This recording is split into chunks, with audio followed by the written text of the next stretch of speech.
This is my 1000th YouTube video. I can't believe I just said that. 1000 times I've hit the upload button on YouTube. Almost 1000 times I've let you all know what I think about something in the entertainment industry. I say almost 1000 because not all my videos have been that, but I just want to thank you all for being on this ride with me. I just love doing this and I'm not stopping at 1000. I'm gonna keep going. Not gonna drag this intro out though, cause I got a review to get to, one that is about a month late.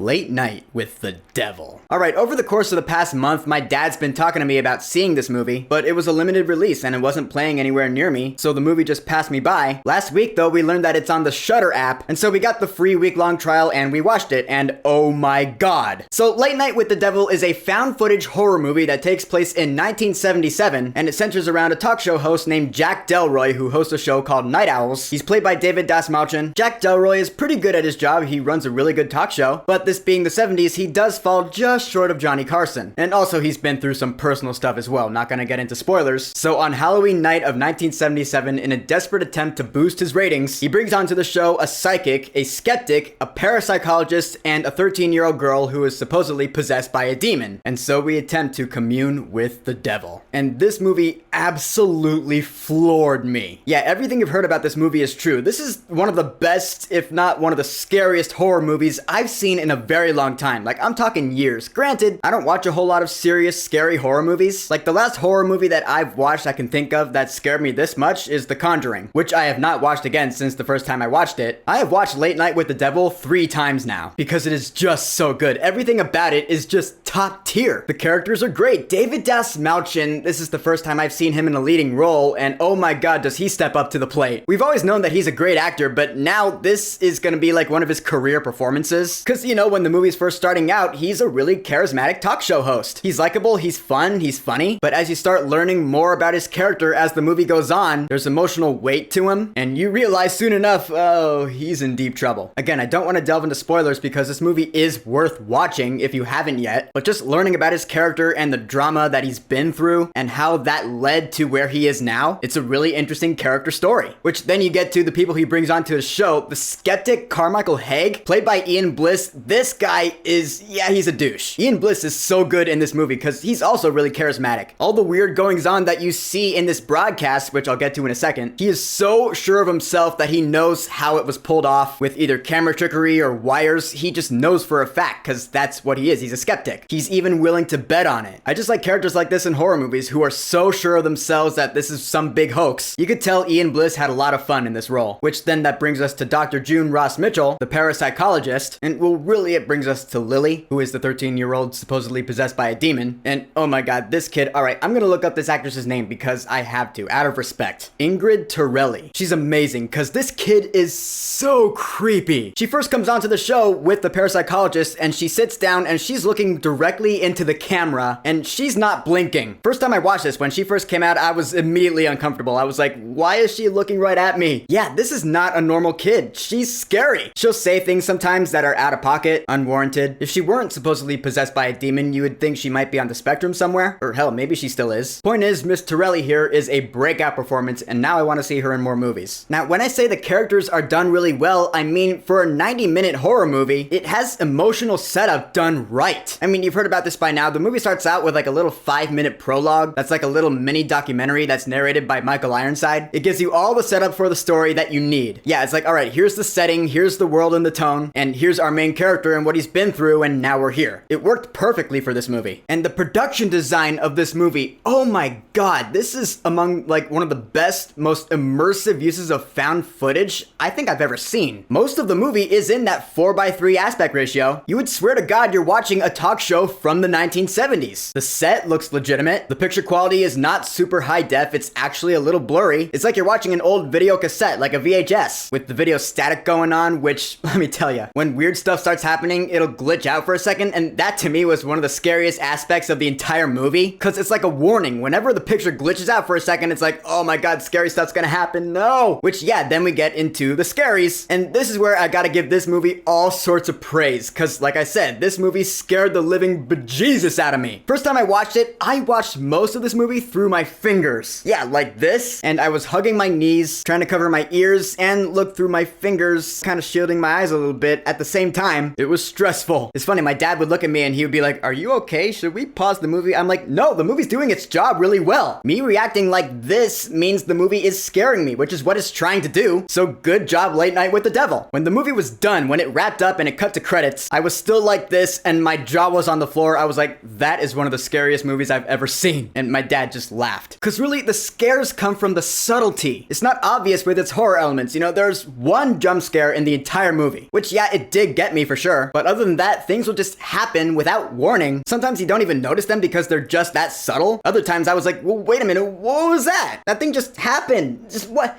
Can we go back and rewind it and watch again in slow motion? Because I could have sworn I saw something there. Granted, and you saw this in the trailer, big things do eventually happen, and the effects are a little dated, but I actually like that about it. This almost feels like a horror movie that was made in the 70s. I mean, I could tell there was inspiration in this movie from The Exorcist and Poltergeist. Those are like the main two that I could tell inspired this movie. Because there were scenes in here that reminded me of both of those classic horror movies. But it's not a complete ripoff. This is its own story. It just uses scary elements from those classics. Nothing wrong with paying a little homage. Now, I could talk more about this movie because there's a lot more to say, but I feel like saying any more or talking about any more aspects of the film would delve into spoiler territory, which like I said, I don't want to do because this movie is absolutely worth watching in case you haven't yet, so I guess I'll just end my review here. So in the end, Late Night with the Devil is the best new movie I've seen this year so far. It's a horror movie that takes itself seriously, but also has fun. It is genuinely creepy and scary, with actual good, deep, emotional characters, all in just a 90-minute runtime. That is a rarity. It's unique,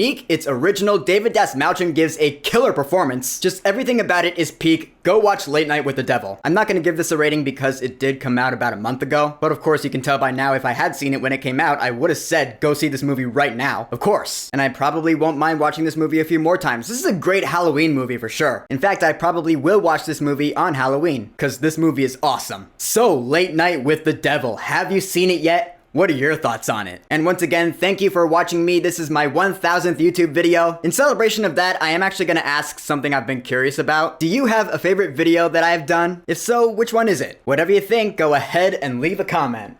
And of course, thank you for subscribing. Peace!